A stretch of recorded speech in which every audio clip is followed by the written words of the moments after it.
Selamat malam. Perkenalkan, nama saya Akulina Abuk dengan MPM 33230014. Baik, langsung saja. Soal nomor 1, tahap-tahap perkembangan sains di dunia yaitu 1. Tahap teologis atau tahap fiktif. Tahap perkembangan ini adalah tahap yang melekatkan manusia dengan alam. 2. Tahap metafisik. Tahap perkembangan ini adalah tahapan yang ditandai oleh kepercayaan bahwa kekuatannya yang abstrak seperti alam itu dapat menjelaskan segala isi pengetahuan. Ketiga, tahap positif. Tahap ini adalah tahapan yang digunakan sebagai pemungkas dari hukum ketiga. Tahap ini artinya tahap ini sebagai final. Nomor 2, 10 metode pembelajaran yang dapat diterapkan dalam pembelajaran sains di dalam kelas yaitu 1.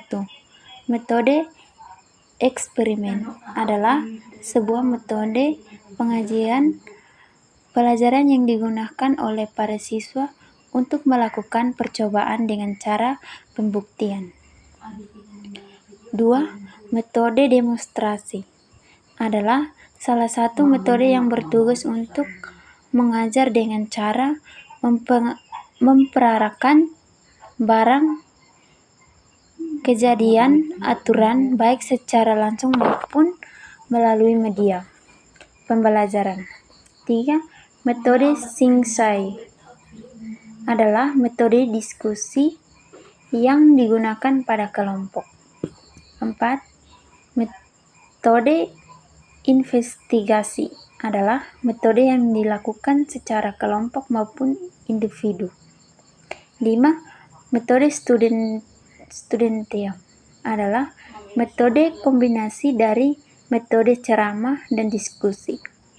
6. Metode Tiam-Gantung-Nermet adalah metode yang dapat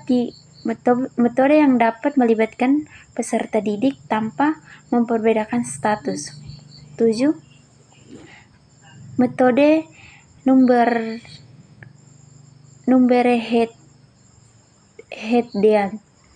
Herdian to Vergeter adalah metode pengajaran diskusi kelompok yang dilakukan secara diskusi kelompok. 8. Metode Make-Image adalah metode yang dilakukan secara berpasangan.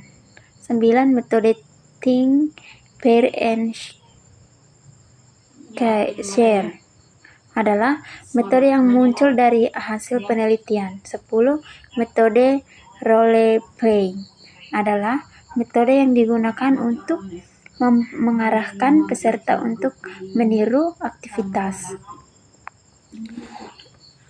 Nomor 3, bagaimana skor PISA dan TIMSS siswa Indonesia selama 18 tahun?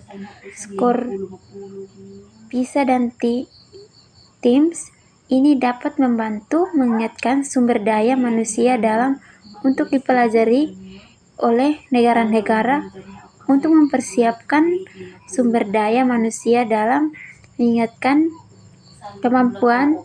Namun di sini selama 18 tahun masih terdapat beberapa kelemahan yang dialami oleh siswa. Nomor 4, bagaimana pengaruh skor PISA dan TIMSS terhadap sistem pendidikan Indonesia? Pengaruh skor PISA dan TIMSS yang terjadi pada sistem pendidikan di Indonesia yaitu dapat membawa perubahan kepada kurikulum pendidikan di Indonesia agar sejalan dengan sejumlah aspek yang diuji. Nomor 5, jelaskan 26 episode yang ada pada kurikulum Merdeka. Episode yang pertama, episode 1, 4 pokok kebijakan Merdeka Belajar adalah episode pertama yang mengeluarkan materi pendidikan. 2. Episode Kampus Merdeka adalah episode yang mengatur poin dari Kampus Merdeka. Ketiga, episode penyaluran dan penggunaan dana BOS adalah episode yang mengatur tentang penyaluran ke rekening keuangan.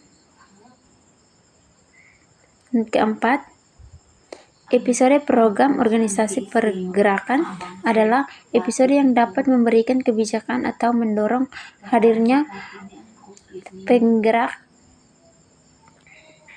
5. Guru penggerak adalah episode yang mengatur tentang arah dan tujuan penelitian dan kualitas. 6.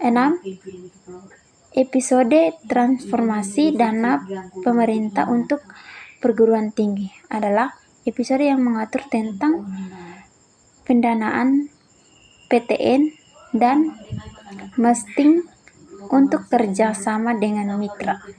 7. Episode program sekolah penggerak adalah episode yang dapat wujudkan katalis pendidikan Indonesia yang diawali dengan SDM, kepala sekolah dan guru.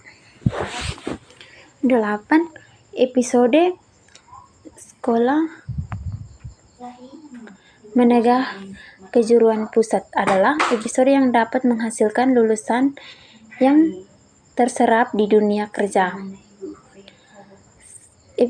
9. Episode KIP Kuliah Merdeka adalah episode yang bertujuan untuk mengatur dan mengingatkan akses masyarakat bagi anak-anak yang bersekolah untuk membantu biaya kuliah dan juga biaya hidup. 10. Episode perluasa program beasiswa lembaga pengelola dan pendidikan adalah episode yang mengatur tentang Kemendikbud dan memperluas ruang lingkup program. 11. Episode Kampus Merdeka Vokasi adalah episode yang mengatur tentang sebagian fokus yang harus dilakukan. 12. Episode Sekolah Aman Berbelanja Bersama Sipla adalah episode yang dapat mengadakan barang dan jasa. 13. Episode Merdeka Berbudaya adalah episode yang dapat menyayangkan kekayaan seni dan budaya. 14. Episode Kampus Merdeka dari kekerasan seksual adalah episode yang mengatur tentang pencegahan dan penekanan kekerasan seksual. 15. Episode Kurikulum Merdeka dan Platform Merdeka Belajar adalah episode yang mengatur tentang pemulihan pengajaran, belajar dan mengajar. 16. Episode Akselerasi dan Peningkatan Pengadaan PAUD dan Pendidikan Kesehatan adalah episode yang dapat melanjutkan reformasi kebijakan untuk bantuan. 17. Episode Revitalisasi Bahasa Daerah adalah episode yang membantu dan melancarkan berbagai macam bahasa yang dimiliki oleh masing-masing daerah. Adalah episode yang mengatur tentang dana abadi kebudayaan. 19. Episode Rapor Pendidikan di Indonesia adalah episode yang mengatur tentang rapor pendidikan. 20. Episode Praktis Mengajar adalah episode yang mengundang dan membuka mata kuliah yang praktis. 21. Episode Dana Abadi Perguruan Tinggi adalah episode yang mengatur tentang pokok kebijakan dana abadi perguruan tinggi. 22. Episode Transformasi Seleksi masuk perguruan tinggi negeri adalah episode yang menyambung transformasi kebijakan pendidikan. 23. Episode buku bacaan bermutu untuk literasi Indonesia adalah episode yang dapat melengkapi berbagai macam program. 24. Episode tradisi PAUD ke SD yang menyenangkan adalah episode yang dapat menjalankan kebijakan yang mendasari tradisi PAUD. 25. Episode tradisi PAUD ke SD yang menyenangkan adalah episode yang dapat memperoleh transformasi pendidikan Indonesia. 26. Episode transformasi standar nasional dan akreditasi pendidikan tinggi adalah episode yang bertujuan untuk meningkatkan kualitas pendidikan tinggi di Indonesia. Nomor 6. Apa saja kelebihan dan kekurangan kurikulum merdeka?